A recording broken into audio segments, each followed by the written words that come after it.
오늘은 느헤미야 이제 강해서입니다. 뒷문을 닫는 게 좋을 것 같은데요. 예.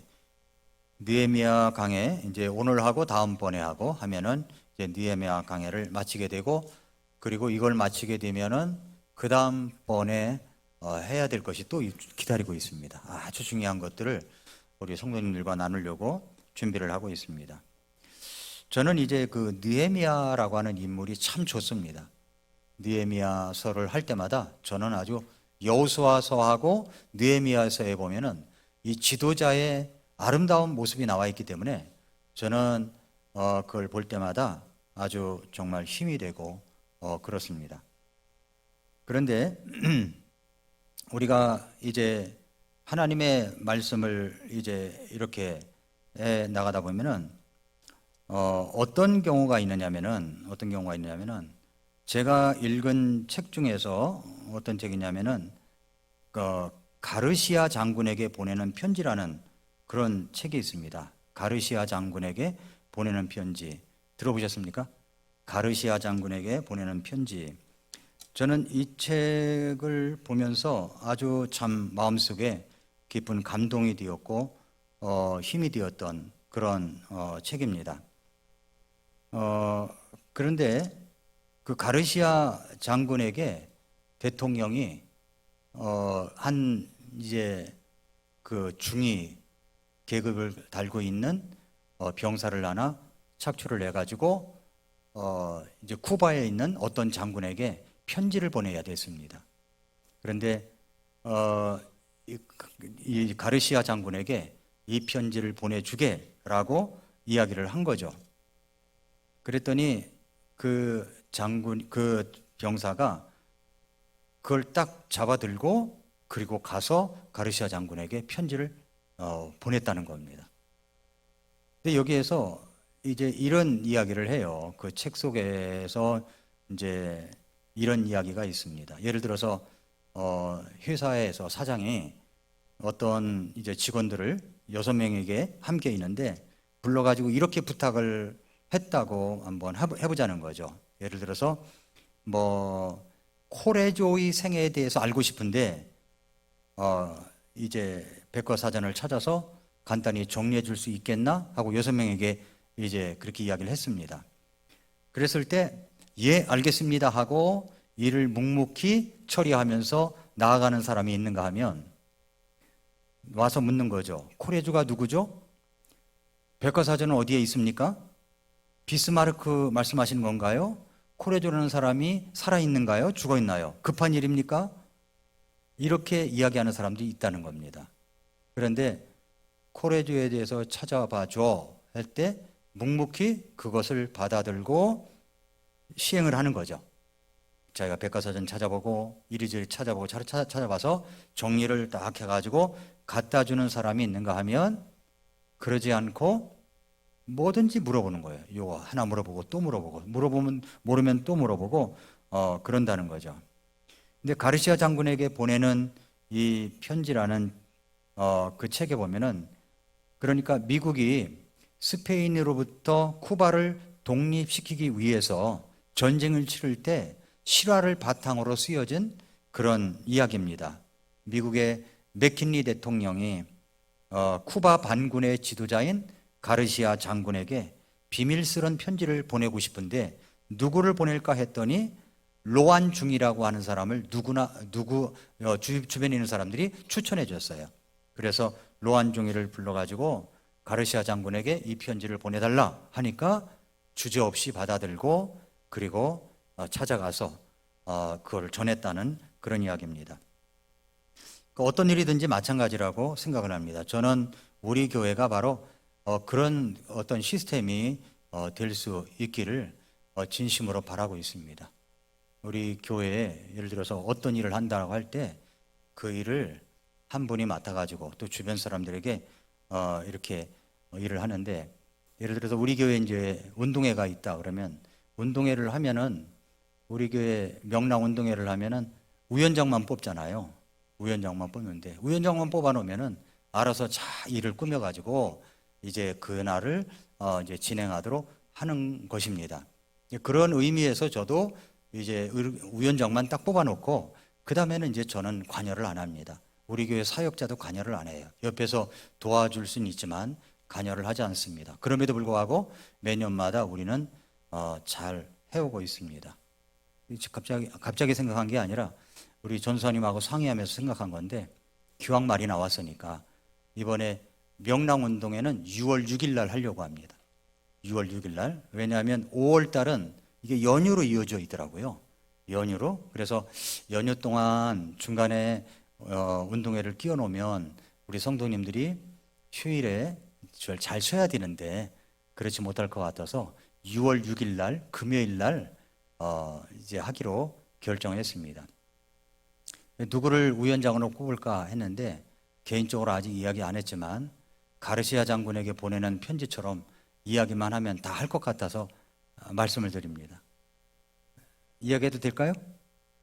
예, 누구를 뽑을 것인가 이야기해도 될까요? 누가 뽑히든지 간에 할 것이라고 생각합니다.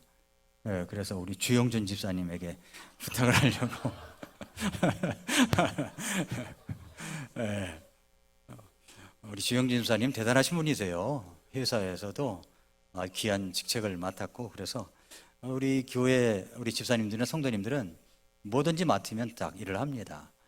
염창국을 시킬까 누굴 시킬까 이랬었는데 이번에 주영준 집사님이 뽑혔습니다.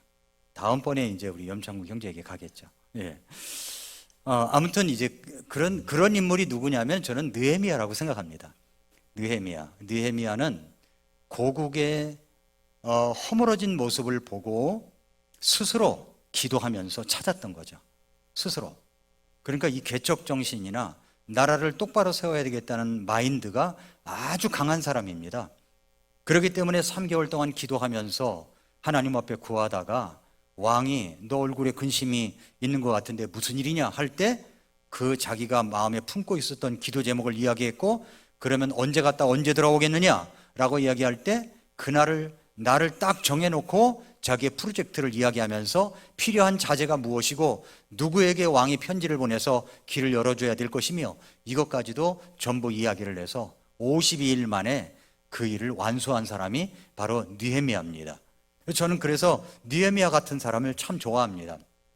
그리고 이제 성벽이 완성된 다음에 이스라엘 백성들이 마음의 부흥을 일으키기 위하여 하나님의 말씀을 통해서 느헤미야 8장부터 13장까지 그런 부흥의 원리를 계속 이제 말씀해 주시고 있습니다. 그러다가 이제 13장까지 왔습니다. 13장은 뭐냐면 여러분 성경에도 그런 제목이 써 있지만 하나님의 백성의 분리 원칙에 대해서 이야기를 하고 있습니다. 성경은 거룩한 하나님의 말씀입니다. 성경은 성령님의 역사로 기록된 것이기 때문에 성령님의 감동과 역사로 해석할 수가 있습니다. 그래서 베드로후서 1장 19절 21절 열어보십시오. 베드로후서 1장 19절 20절. 제가 설교 노트를 안 드렸나요? 제가 깜빡한 것 같은데 다음번에 제가 오늘 한 것까지도 같이 드리겠습니다. 다음번에. 자, 그 베드로후서 1장 9절 19절부터 21절까지 보면은 또한 우리에게는 더 확실한 대언의 말씀이 있는데 날이 새어 샛별이 너희 마음속에 떠오를 때까지 너희가 어두운 곳에서 비치는 빛을 대하듯 이 말씀에 주의를 기울이는 것이 너희에게 좋으니라. 먼저 이것을 알라. 즉 성경 기록의 대언은 결코 어떤 사적인 해석에서 나지 아니하였나니 대언은 옛적에 사람의 뜻에 의해 나오지 아니하였고 오히려 하나님의 거룩한 사람들은 성령님께서 자기들을 움직이시는 대로 말하였느니라 라고 했습니다. 우리는 말씀 그대로 이 확실한 대언의 말씀, 성경 말씀을 갖고 있습니다. 날이 새어 샛별이 너희 마음속에 떠오를 때까지 너희가 어두운 곳에서 비치는 빛을 대하듯 이 말씀에 주의를 기울이는 것이 잘하는 것입니다. 그러니까 성경은 결코 어떤 사적인 해석에서 나온 것이 아닙니다. 성경은 옛적의 사람의 뜻으로 나온 것이 아닙니다. 오직 하나님의 거룩한 사람들이 성령님께서 자기들을 움직이시는 대로 기록을 한 내용입니다. 저는 오늘 느헤미야 전체 강해의 마지막 부분 13장을 관찰 연구하다 보니까 느헤미야가 책망한 대부분의 내용들을 보면서 이것은 디모데후서 3장 16절, 17절의 말씀이 생각이 났습니다. 한번 디모데후서 3장 16, 17절 보시기 바랍니다. 모든 성경 기록은 하나님의 영감으로 주신 것으로 교리와 책망과 바로잡음과 의로 교육하기에 유익하니. 그러니까 하나님의 말씀은 우리에게 뭘 주냐면은 교리를 줍니다. 교리. 교훈이 아니에요. 개역 성경에는 교훈으로 되어 있지만 교훈이 아니고 교리입니다. 교리. 교리와 책망과, 때로는 하나님의 말씀으로 책망도 받아요. 그래서 또 바로잡아 줍니다. 그리고 의로 교육하기에 유익한 말씀입니다. 왜 이 말씀을 주느냐 하면은 17절, 이것은 하나님의 사람이 완전하게 되어 모든 선한 일에 철저히 갖추어지게 하려 함이라. 갖추어진 사람으로 만들어가기 위해서 교리, 책망, 바로잡음, 그리고 의로 교육하기에 유익한 말씀을 우리에게 주시고 있는 겁니다. 독서하는 사람들을 보면은 책을 누가 썼느냐에 관심을 갖고 내가 좋아하는 작가라면 어떤 책을 썼던 구입을 합니다. 어떤 책을 썼던 그 사람 책이 나오면 구입을 해요. 그런데 여러분, 성경은 누가 썼습니까? 성경은 하나님의 영감으로 기록된 책입니다. 하나님의 영감으로 기록된 책이에요. 그런데 이 책을 읽고 공부하고 연구하면 네 가지 기능을 통해서 우리를 완전하게 하여 갖추어진 사람으로 만들어 간다는 겁니다. 그 네 가지 기능이 뭐라고요? 교리를 가르쳐주고, 책망을 하고, 바로잡아주고, 의로 교육을 해줍니다. 성경을 읽으면, 말씀을 잘 들으면, 성경을 연구하면 우리들에게 이 네 가지 기능을 성령님의 감동으로 우리 마음속에 일어나게 된다는 겁니다. 오늘 읽은 느헤미야 13장은 바로 이 네 가지 기능을 가져다주는 말씀입니다. 느헤미야는 주전 443년부터 432년까지 12년간 이스라엘의 총독으로 지냈습니다. 그러면서 그는 고국의 아픔과 무너짐을 회복하기 위하여 예루살렘 성벽을 재건하는 대단히 중요한 역사적 사명을 하나님을 의지하여 훌륭하게 완수했습니다. 수많은 핍박과 공격과 조롱과 위협 속에서 성벽을 52일 만에 완성했습니다. 이것은 기적적인 그런 프로젝트였습니다. 그리고 그들은 하나님의 말씀으로 그들의 마음까지 다시 하나님 앞에 리부트할 수 있도록 하였습니다. 이 위대한 역사가 끝난 후에 이스라엘 백성들은 역사상 유례없는 부흥과 도덕적인 회복과 그리고 정치적인 안정을 누리게 됩니다. 안정을 누리게 돼요. 잘 들어보십시오. 영적인 부흥, 도덕적인 회복, 정치적인 안정. 한 사람 지도자 느헤미야를 통해서 이루어진 놀라운 역사였습니다. 나라의 지도자가 바로 서 있다면 바로 이러한 결과가 나타나는 것입니다. 지금 미국의 대통령이 트럼프 대통령이 취임한 지 한 달밖에 안 됐는데도 불구하고 엄청난 변화가 일어난다는 거예요. 엄청난 변화가. 어떤 한 여성분이 신문에 이런 글을, 자기가 이제 발표 이야기를 해도 좋겠다라고 하면서 이야기를 하면서 트럼프가 대통령이 되기 전에 자기가 정말 위험한 일을 겪고 있다, 누군가에 쫓기고 있다라고 길을 가다가 그 트럼프 대통령이 되기 전이니까 전화를 하니까 알겠다고, 내가 구해주겠다고, 그러면서 정말 그 미국의 사막 같은 길을 가고 있는데 헬리콥터를 보내가지고 그분을 구출해내서 그리고 집으로 가게 했다는 겁니다. 나중에 알고 보니까 그렇게 하지 않으면 자기가 죽었었다는 거예요. 그럼 지금까지 자기가 트럼프가 이야기하는 것을 다 좋아하지는 않지만 이것은 꼭 밝히고 싶다고 하면서 그런 내용들을 신문에 이렇게 나온 것을 보았습니다. 우리나라 신문에 나온 것을 보았습니다. 여러분, 대통령 한 사람 지도자가 이 나라를 확 바꿔놓은 거예요. 그래서 트랜스젠더 배우가 자기가 남성이었었는데 여성으로 했었대요. 그런데 다시 트럼프 때문에 남성으로 바꾼다고. 바꿨습니다. 미국에 가면 이 화장실이 남자 여자 구분이 없는 데도 있었어요. 그러니까 우리가 입국 카드 쓰다 보면은 성별이 있지 않습니까? 이게 남자냐 여자냐 그러는데 또 다른 성이냐고 그 표시가 되어 있는 나라도 있습니다. 그런데 미국이라는 나라는 이제는 남자와 여자뿐이다. 그리고 여성 스포츠 선수들을 뒤로 쫙 있게 한 다음에 그 다음에 트랜스젠더, 그러니까 남성인데 여성이 자긴 여성이다라고 하는 사람들이 여성 스포츠에 참가하지 못하도록 막아놓은 겁니다. 그렇게 해서 미국이라는 나라가 굉장히 변화되고 있다는 거예요. 자국을 보호하기 위해서 얼마나 노력을 하고 있는지 모릅니다. 정치적인 안정, 바이든 때는 말도 못했습니다. 정말 엉망진창이었어요. 그런 뉴스들이 한국에서는 CNN이나 이런 것들만 다 읊어가지고서 좀 잘 반영이 안 되지만은 그런 어떤 놀라운 변화가 미국에서 일어나고 있다는 겁니다. 영적인 부흥, 도덕적인 회복, 정치적인 안정. 트럼프 대통령이 대통령 선서할 때 성경책에 손을 얹고 선서를 했는데 그게 바로 킹 제임스 성경입니다. 그러니까 한 사람의 지도자는 너무 중요한 거예요. 여기 지도자 느헤미야도 마찬가지입니다. 얼마나 이 지도자 한 사람 때문에 나라가 뒤바뀐 거예요. 영적인 부흥, 그리고 도덕적인 회복, 정치적인 안정. 우리나라도 마찬가지입니다. 한 사람 지도자가 나라를 뒤바꿔 놓을 수가 있습니다. 완전히 전체주의 국가로 가게 하든지 자유민주주의 국가로 가게 하든지 한 사람 지도자가 그렇게 만들 수가 있다는 겁니다. 그러니까 지도자를 뽑을 때 얼마나 이 지도자가 중요한 것인가 라는 것을 생각해 볼 수가 있습니다. 느헤미야는 그렇게 총독의 봉직을 마치고 이제 잠시 메데 페르시아로 떠났습니다. 그런데 느헤미야가 부재 중에 이제 없을 때죠. 부재 중에 이스라엘 백성들의 공동체에 좋지 않은 모습들이 나타나기 시작했습니다. 자, 그들은 이제 모든 것을 안정을 누리고 있었어요. 행복한 삶이 됐고 번영 있는 삶을 살다 보니까 백성들의 마음이 안이해지기 시작했습니다.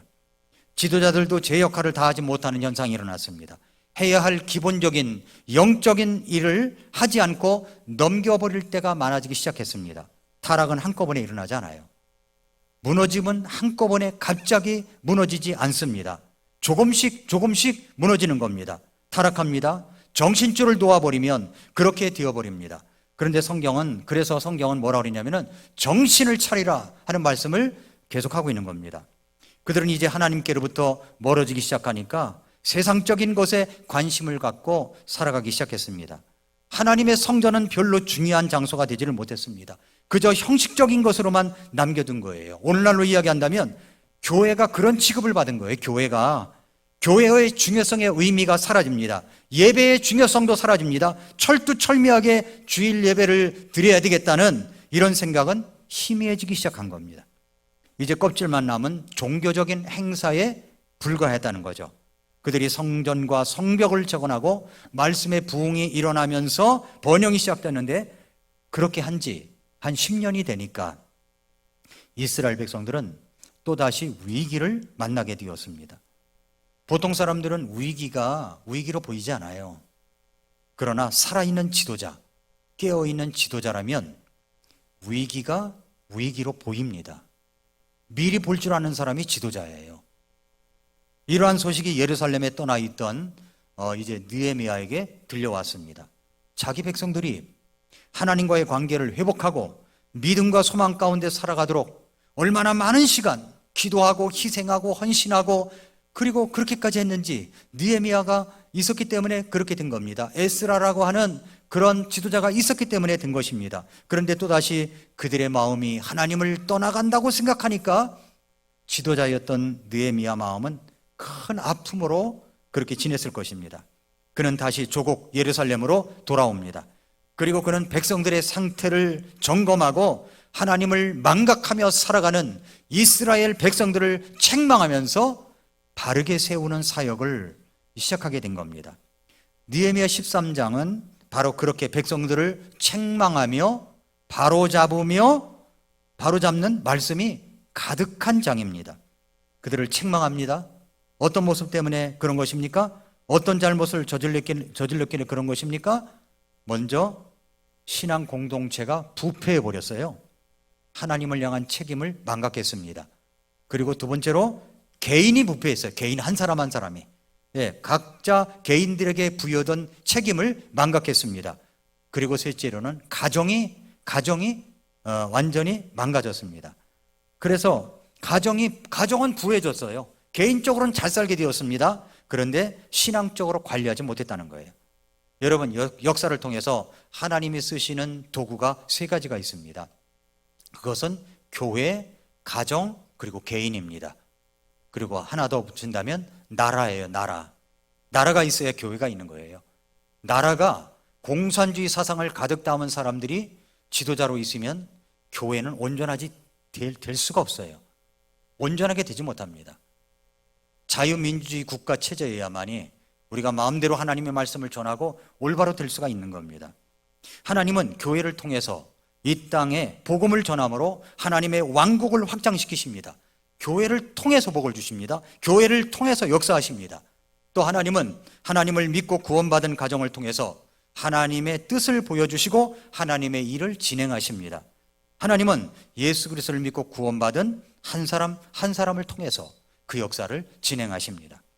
그런데 이 세 부류가 책임을 망각할 때 교회를 향한 책임과 가정을 향한 책임과 자기 자신의 어떤 셀프 리더십, 개인의 책임이 사라지기 시작할 때 이 사회는, 이 역사는 언제나 종교적으로, 도덕적으로, 그리고 정치적으로 어두움을 경험하게 된다는 겁니다. 바로 지금 느헤미야 13장이 그러한 것을 이야기해 주고 있는 겁니다. 그래서 오늘 본문을 세 부류로 나눌 수가 있는데 1절부터 14절까지는 믿음의 공동체의 부패를 책망하는 내용이고 15절부터 22절까지는 신앙을 갖고 있는 개인의 부패를 책망하는 이야기고 그리고 23절부터 31절까지는 가정의 부패를 책망하는 내용입니다. 믿음의 공동체, 개인의 부패, 가정의 부패를 책망하는 내용이 담고 있습니다. 그럼 첫 번째로 믿음의 공동체의 부패요. 오늘날로 이야기한다면 교회가 부패됐다는 거죠. 1절부터 3절까지는 이스라엘 백성들이 느헤미야의 책망을 받으면서 어떤 일이 일어났었는가 하는 결과를 먼저 말해주는 겁니다. 결과. 그날에 그들이 모세의 책의 말씀들을 낭독하여 백성에게 들려주었는데 그 안에서 암몬 족속, 모압 족속은 영원토록 하나님의 회중 집회에 들어올 수 없나니 이는 그들이 빵과 물을 가지고 이스라엘 자손을 맞이하지 아니하며 오히려 그들을 대적하려고 발람을 고용하여 그가 그들을 저주하게 하였기 때문이라. 그러나 우리 하나님께서 그 저주를 돌리사 복이 되게 하셨도다 하고 기록된 것이 발견되었으므로 이제 그들이 그 법을 듣고 섞여 사는 모든 무리를, 섞여 사는 무리가 있었어요. 이스라엘에서 분리시킨 겁니다. 분리를 시켰어요. 무슨 말이냐? 4절은 이렇게 말합니다.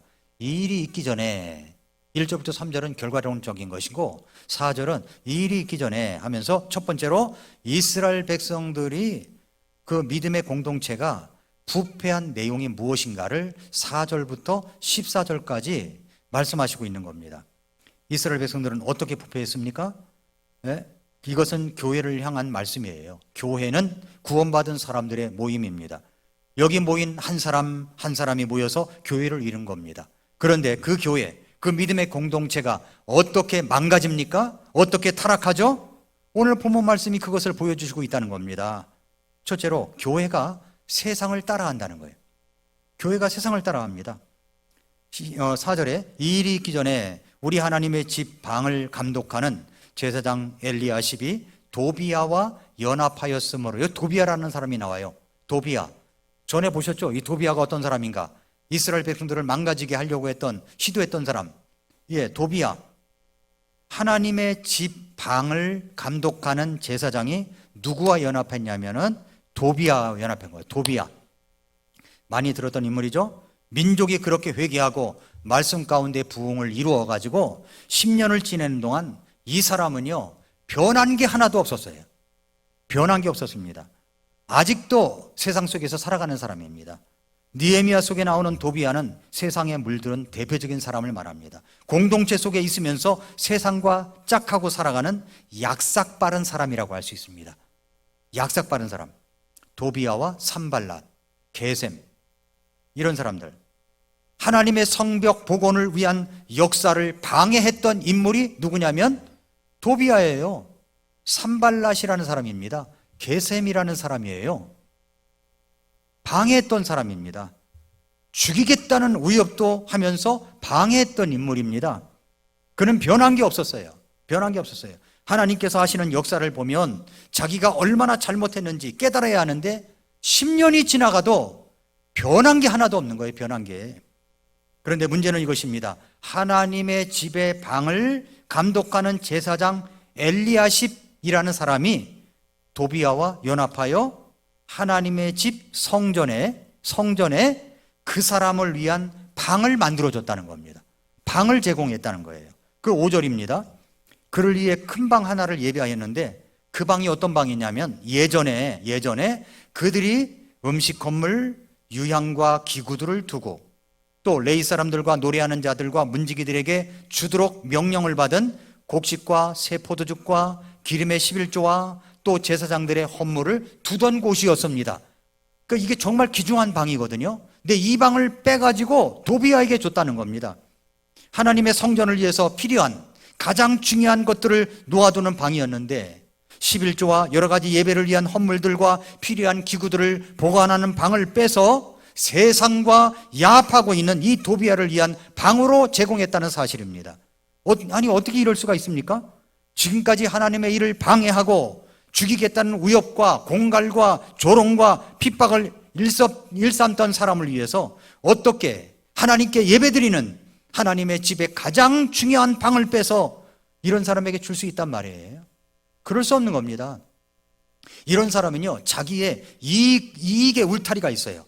그래서 하나님께서 어떻게 말씀하시든 세상이 어떻게 돌아가든 자기 이익만 챙기는 사람들이에요.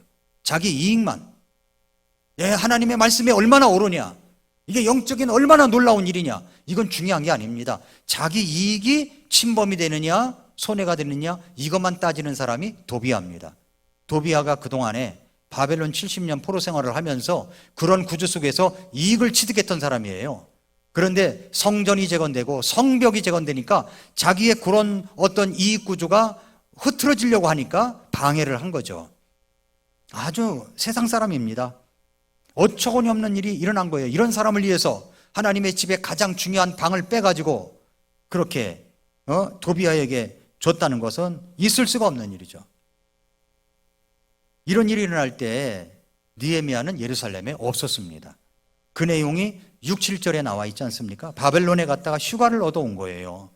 와서 보니 이런 일이 일어났습니다. 7절에 보면은 예루살렘에 왔죠. 엘리야십이 도비아를 위해 하나님의 집들들의 방을 예비함으로써 그를 위해 행한 일을 알게 된 거예요. 근데 무슨 일이라고 그랬어요? 악한 일이라고 그랬지 않습니까?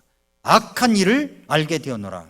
이것은 엘리야십과 도비아의 악한 일이었습니다. 하나님의 집을 세상과 결속시킨 일이었습니다. 그래서 여러분, 좋은 지도자를 만난다는 것은 정말 귀중한 일입니다. 지도자 하나를 잘못 만나면 그 공동체가 붕괴되는 거예요. 이런 어처구니 없는 일을 만납니다. 어제는 제가 이제 그 상가집을 다녀왔습니다. 그 전에 있던 교회, 제가 섬겼던 교회, 옛날에 교회에 한 집사님 가정인데 금대산에서 늘 맨발 걷기를 같이 했던 분인데 돌아가셨어요. 그래서 너무나 마음이 아파서 어저께 이제 아산병원에 문상을 가셨습니다. 근데 거기서 누굴 만났냐면은 한 다른 교회, 이제 거기에 행당동 교회에 있다가 다른 교회로 가 있는 한 집사님을 만난 거예요. 근데 그분이 누구냐면 제가 저 때문에 교회를 나왔고, 물론 이제 그 와이프 될 사람 때문에 교회를 나왔지만은 그 스토리를 쫙 이야기를 하는데 감동이 일어나는 거예요. 저희 집사람도 옆에서 들었지만 같은 고향 사람입니다. 그런데 이분이 교회를 처음 나왔대요. 그런데 그때는 신방을요 얼마나 많이 했는지 몰라요. 그러니까 이게 목회자도 도제 훈련을 받아야 된다고 생각합니다. 도제 훈련. 그런데 저는 강인규 목사님한테 도제 훈련을 제대로 받았던 사람이에요.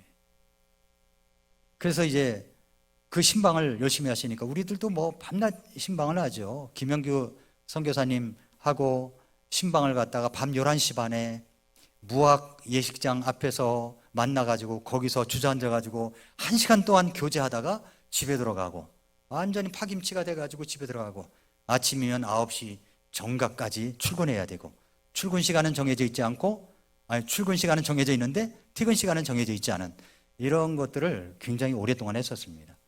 그런데 그때도 이제 그분이 나왔길래 여의도까지 잘 기억이 안 나는데 아무튼 여의도까지 제가 신방을 갔었대요. 직장으로 가서.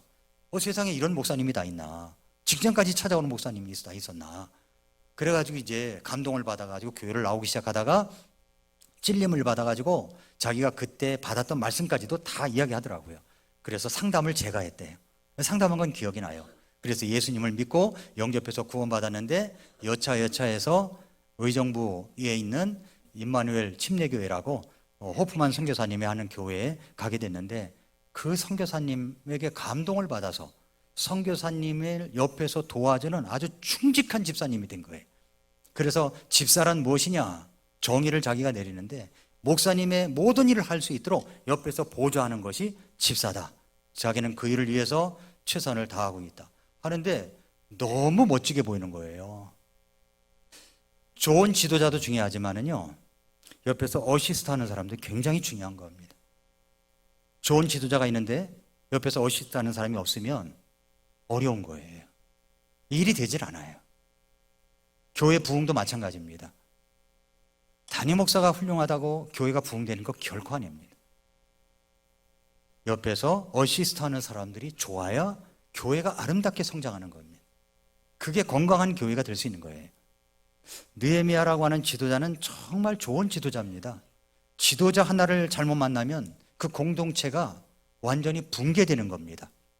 그러니까 담임 목사가 리더십을 발휘할 수 있고 지도력을 발휘할 수 있는 구조가 돼야 되는데 그게 아니라 도비아처럼 산발라처럼 게셈처럼 계속 공격해야 되는 사람들이 많아지면 담임 목사는 그 일을 할 수가 없어요.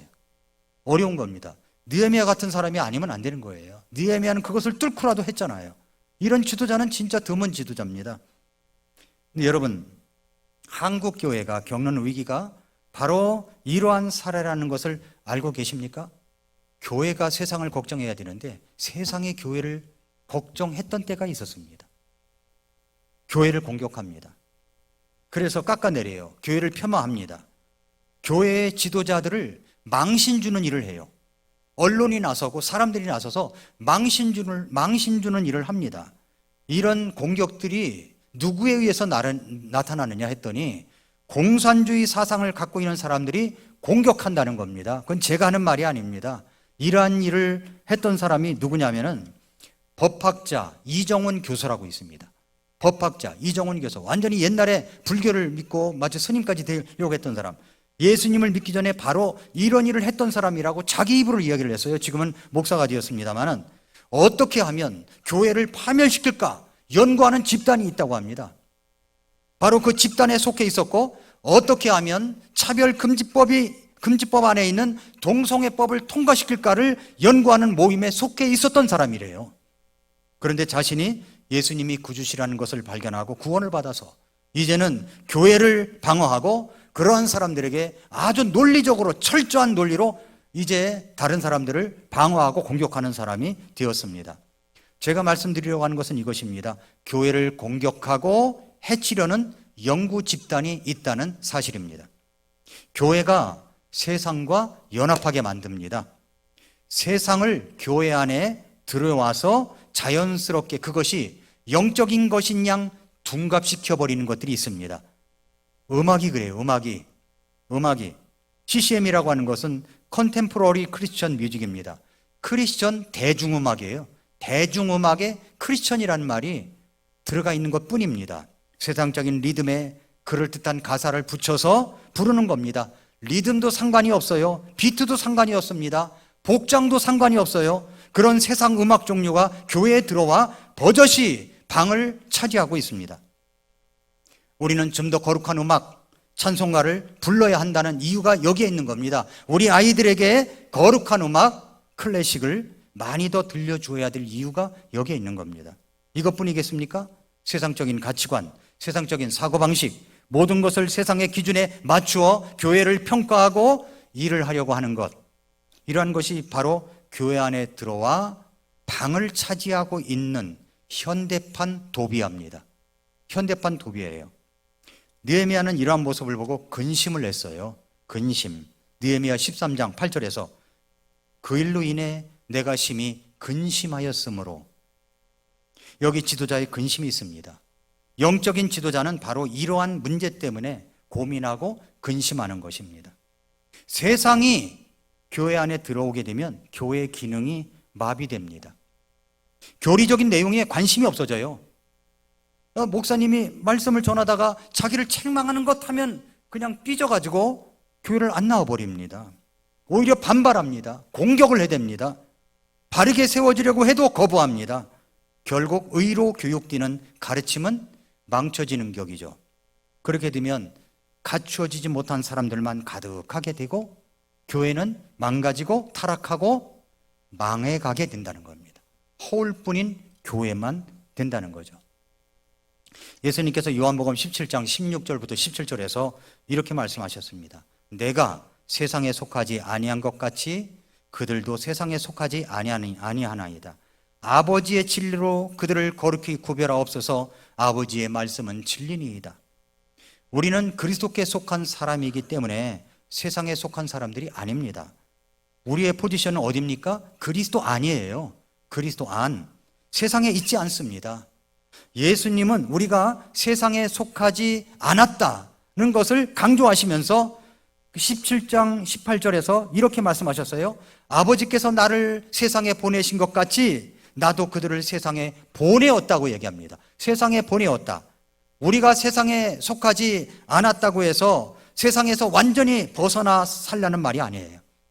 우리는 세상 속으로 보내어진 사람들입니다.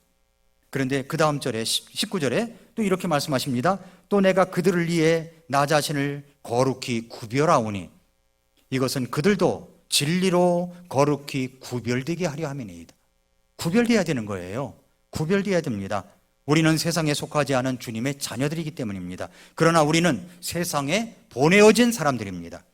그 속에서 우리는 진리를 통해서 거룩하게 구별된 생활을 해야 되는 겁니다. 17장 15절에서 나는 아버지께서 그들을 세상에서 데려가실 것을 기도하지 아니하오며 다만 그들을 악에서 지켜 주실 것을 기도한다고 예수님께서 기도 속에서 그렇게 말씀하신 겁니다. 느헤미야는 우선 믿음의 공동체가 잘못한 일을 책망하고 바로잡습니다. 어떻게 바로잡습니까? 느헤미야 13장 8절 9절에 보니까 그 일로 인해 내가 심히 근심하였으므로 도비아의 모든 집안 물건이 있었어요. 그걸 방 밖으로 내던지고 그때 명령하여 그들이 그 방을 정결하게 하도록 하였으며 내가 하나님의 집 기구들과 음식 건물들과 유향을 다시 거기로 가져다 놓았다고 얘기합니다. 누가 그랬다는 겁니까? 자기가 그렇게 했다는 겁니다. 자기가 도비아와 모든 집안 물건을 방 밖으로 내던져 버렸어요. 방을 깨끗이 청소하게 한 다음에 하나님의 집의 기구들, 음식 건물들, 예배에 필요한 모든 기구들을 제자리에 갖다 놓은 겁니다. 내던지고 가져다 주는 거예요. 비우고 채운 거죠. 여기 영적으로 깨끗한 생활을 위한 비움과 채움이 있는 겁니다. 세상적 요소들을 비워야 됩니다. 내던져야 되는 겁니다. 그리고 예배적 요소들을 가져다 놔야 되는 거예요. 여러분, 저는 우리 교회가 클래식 음악, 아름다운 그런 우리 찬송가로 우리 아이들이 어렸을 때부터 함께 예배를 드리면서 불러가기를 소원하고 기도하고 있고 지금 그렇게 진행하고 있습니다. 아이들이 커가면서 너무 부산스럽거든요. 어디 가서 차분히 앉아가지고 들을 줄을 잘 몰라요. 그러나 우리 교회 나오는 아이들은 그것이 침착하게 되어가고 있습니다. 이게 얼마나 감사한 일인지 몰라요. 그리고 저는 또한 우리 성도님들에게 당부드리는 것은 복장도 마찬가지라고 생각합니다. 겨울이라 제가 스봉을 입고 와도 아무 말 안 하는데 이제 봄이 오니까 복장을 제대로 갖추어서 예배드렸으면 좋겠다 생각합니다. 적어도 무대에 올라오시는 분들은 복장을 제대로 갖춰야 돼요. 왜냐하면 이것이 다 보여지기 때문에 그런 거예요. 보여지기 때문에. 우리 교회가 추구하는 것은 그거예요. 그냥 그것 때문에 여러분이 시험에 든다면 전 용서할 수 있어요. 그것은. 그러나 그렇지 않다면 우리가 같이 한번 우리가 그런 드레스 코드도 뮤직 코드도 다 거룩하게 맞춰가면서 했으면 좋겠다. 저는 그렇게 생각합니다. 개인적으로 그렇지 못한 분도 있다고 생각합니다. 그건 인정합니다. 그러나 적어도 무대에 올라온다면 그렇게 복장을 갖추어서 했으면 좋겠다 생각이 됩니다. 왜냐하면 구별돼야 되기 때문에 그렇다는 거죠. 다른 교회도 다른 교회하고 구별되지, 그거 비교하지 마세요. 우리 교회가 어떤가? 우리 교회가 하나님 앞에 어떤 모습이어야 되는가를 우리가 생각해야 된다고 믿습니다. 그래서 첫 번째로는 교회가 세상을 따라가는 모습을 책망했다라고 하는 거고요.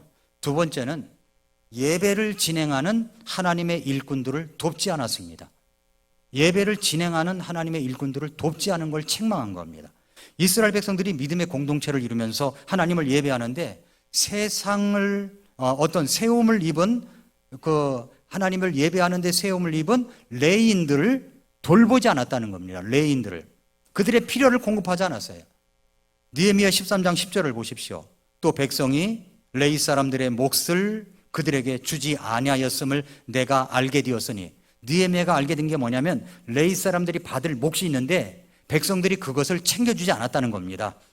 이는 일을 하는 레이 사람들과 노래하는 자들이 각각 자기 밭으로 도망하였기 때문이라. 자기 밭으로 갔다는 건 뭐예요? 먹고 살기 어려우니까 먹고 살기 위해서 자기 밭으로 갔다는 거죠. 그러니까 도망갔다는 표현을 하고 있습니다. 성전 예배에 관계된 사람들은 필요가 채워지지 않으니까 도저히 살 수가 없어서 생계를 위해 일할 곳을 찾아 도망갔습니다. 느헤미야는 지도자들을 불러 세웁니다. 11절에 보니까 그때 내가 치리자들과 다투며 이르기를, 지금 성경은 점잖은 표현을 했죠. 아마 느헤미야가 불같이 화를 냈을 겁니다. 다투며 이르기를 어찌하여 너희가 하나님의 집을 내버려 두었느냐 하고 그들을 함께 모아 그들의 처소에 세웠다라고 얘기합니다. 다시 12절 13절에 보니까 그때 온 유다가 곡식과 새 포도주과 기름의 11조를 가져다가 보고에 두므로 내가 제사장 셀레미야와 서기관 사독과 레이 사람들 중에서 부다야를 보고들을 맡을 재무관으로 삼고 또 mat다니아의 손자요 삭굴의 아들인 하난을 그들 다음 가는 자로 삼았으니 이는 그들이 신실한 자들로 인정받았기 때문이더라. 그들의 직무는 자기 형제들에게 나누어 주는 일이었더라. 자, 그 방 안에 예배에 필요한 모든 필요한 것들을 갖춰 놓으면서 레위 사람들, 하나님께 예배로 드려진 평생의 사역자들을 위하여 나누는 사람들을 맡을 자를 임명하는데 아주 신실한 사람으로 임명했다는 거죠. 그러니까 교회 재정집사와 똑같은 거 아닙니까? 신실한 사람들로. 세속적인 일에 물들다 보면 교회 사역 필요에 관심이 없습니다. 교회 사역에 관심이 없었어요. 여러분이 드려지는 헌금, 여러분이 드려지는 물질은 하나님의 사역에 쓰여지는 겁니다. 집사님들을 세운 것은 주님의 사역자들을 돌아보고 교회 전반적인 일을 돌아보라고 세운 거예요.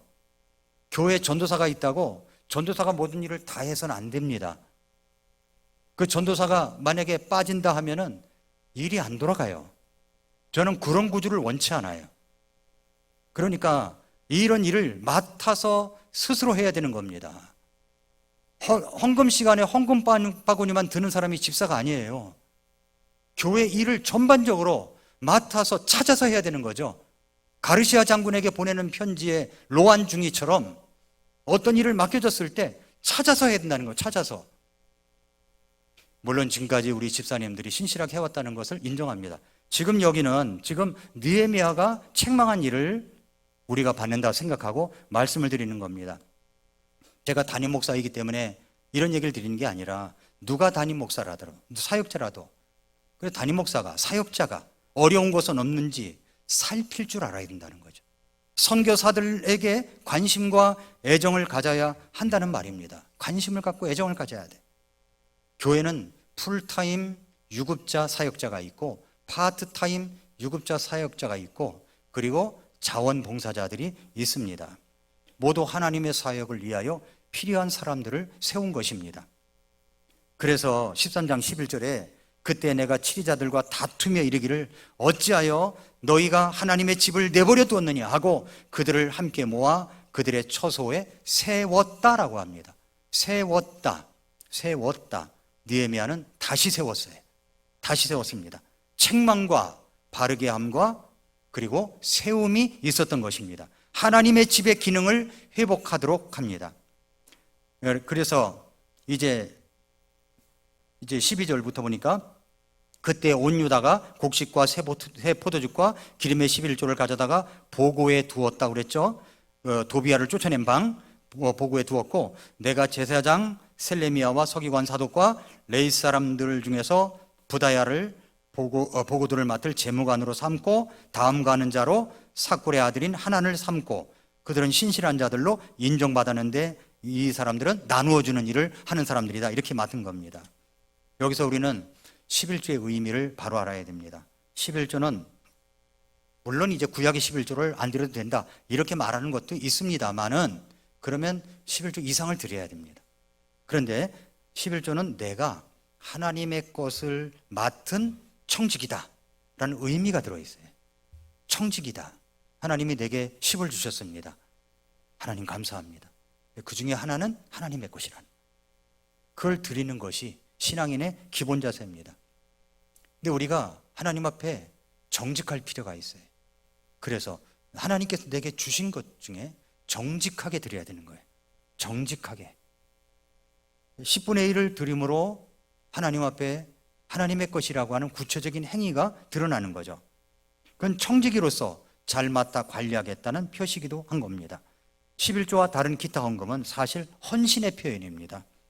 11조를 드리는 것은 내가 하나님의 구체적으로 관심을 가지고 있다는 표현이고, 내가 땀을 흘려서 번 이물질을, 정말 소중하게 번 이물질을 하나님의 사역을 위해서 구체적으로 드림으로써 내가 하나님의 사역과 복음을 위하여 하나님의 왕국에 관심을 가지고 있음을 주님께 보여드리는 겁니다. 유명한 설교가였던 홉스 목사님은 11조를 이렇게 말했습니다. 11조가 하나님의 백성들의 율법에 대한 순종을 시험하는 것이라면 11조 이상을 드리는 것은 하나님께 대한 우리들의 사랑을 시험하는 것이다. 사실 11조 이상을 드리지 않습니까? 11조 외에 드리는 것 헌금 말입니다. 그래서 하나님의 일꾼들을 돕는 일에, 옆에서 보살피는 일에 소홀히 하면 안 된다는 겁니다. 주춤하면 안 된다는 거예요. 하나님의 일꾼들에 대한 무관심은 신앙 공동체를, 믿음이 무너지게 만드는 그런 이유 중에 하나가 되기 때문에 그렇습니다. 느헤미야는 첫 번째 믿음의 공동체를 향한 책망과 바르세움을 기도로 이제 마무리합니다. 13장 14절, 오 내 하나님이여, 이 일에 관해 나를 기억하시고 내 하나님의 집과 그 집의 직무들을 위해 내가 행한 나의 선한 행실을 지워버리지 마옵소서. 그렇게 기도로 마무리를 합니다. 내가 하는 일이 선한 행실이다 라는 확신을 가지고 움직였던 느헤미야처럼 우리도 마찬가지로 그런 모습이 되어야 될 줄로 믿습니다.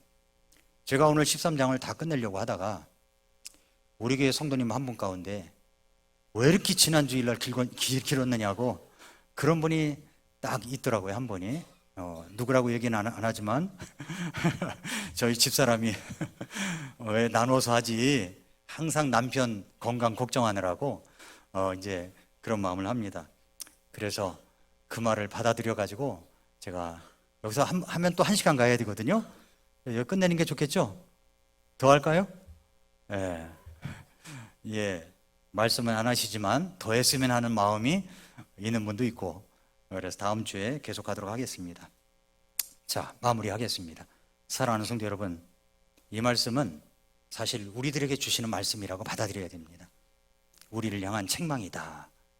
그리고 우리를 바로 잡아주시고 세워주시려고 하는 하나님의 말씀이다 라고 생각해야 됩니다. 우리 교회 안에 혹시 세상을 위한 방을 만들어 놓고 있는 건 아닌지 점검해야 되고, 항상 깨끗하게 거룩하게 해야 되는 겁니다. 교회는 구원받은 그리스도인의 모임입니다. 우리 개개인이 모여서 교회를 이룹니다. 그러니까 개인적 영성이 교회의 영성이 되는 거예요. 그래서 우리 개개인이 하나님 앞에 바른 삶을 갖고 반듯한 삶을 갖고 자신의 믿음을 세워갈 때 교회의 영성이 좋아지는 겁니다. 그룹의 영성도 좋아져야 되고 개인의 영성도 좋아져야 됩니다. 그렇게 할 때 하나님께서 우리들에게 놀라운 축복을 가져다 주실 줄 믿습니다. 맞습니까? 예. 우리 교회는 앞으로 이제 과제가 많아요. 근데 다음 주일날 또 구체적인 사항을 먼저 말씀드리려고 하는데, 오늘 저녁에 우리 집사님들 모임 때는 제가 이야기를 먼저 드리고 하려고 하는데, 아무튼 우리 교회는 앞으로 2, 3년간 하나님께서 더 놀라운 방법으로 우리를 축복해 주실 줄 믿습니다.